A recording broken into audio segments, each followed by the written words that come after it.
শিক্ষার্থী ও দেশবাসী ও সাংবাদিকবৃন্দ, বেগম রোকেয়া বিশ্ববিদ্যালয় কেন্দ্রীয় ছাত্র সংসদ শিক্ষার্থীদের অগ্রাধিকারে আদায়ের উক্ত প্ল্যাটফর্মটি দীর্ঘ লড়াই সংগ্রাম, শহীদ আবু সাঈদের আত্মত্যাগ ও গণ অভ্যুত্থানের মধ্য দিয়ে গত 28/10/2015 তারিখে মহামান্য 25 তারিখে মহামান্য চ্যান্সেলরের আদেশক্রমে বেগম রোকেয়া বিশ্ববিদ্যালয় রংপুর আইন 2009 এ সংযুক্ত করে গেজেট আকারে প্রকাশিত হয়।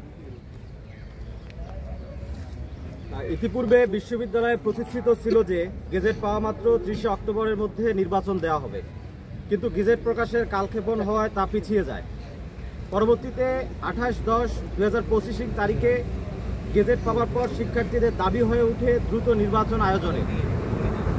উপাচার্য মহোদয় এবছরেই ব্রাকসু নির্বাচন এবং সে অনুযায়ী আজকের সিন্ডিকেট সভায় নির্বাচন কমিশন গঠনের প্রতিশ্রুতি দিলেও আমরা খুব উদ্বেগের সহিত লক্ষ্য করছি যে বেগম রোকেয়া বিশ্ববিদ্যালয় রংপুরের ছাত্র সংসদ আইন বা বিধি সংশোধনের দাবি তুলে একটি মহল তারা নির্বাচন ও শিক্ষার্থীদের অধিকার আদায়ের এই প্ল্যাটফর্মটিকে বিলম্বিত ও বানচালের অপচেষ্টায় লিপ্ত রয়েছে।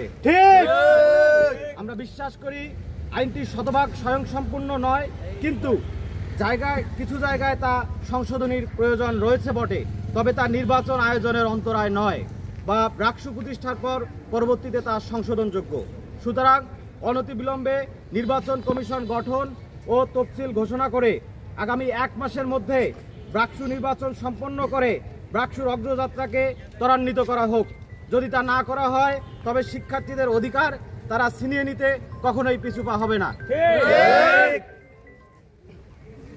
সম্মানিত সাংবাদিকবৃন্দ এবং দেশবাসী,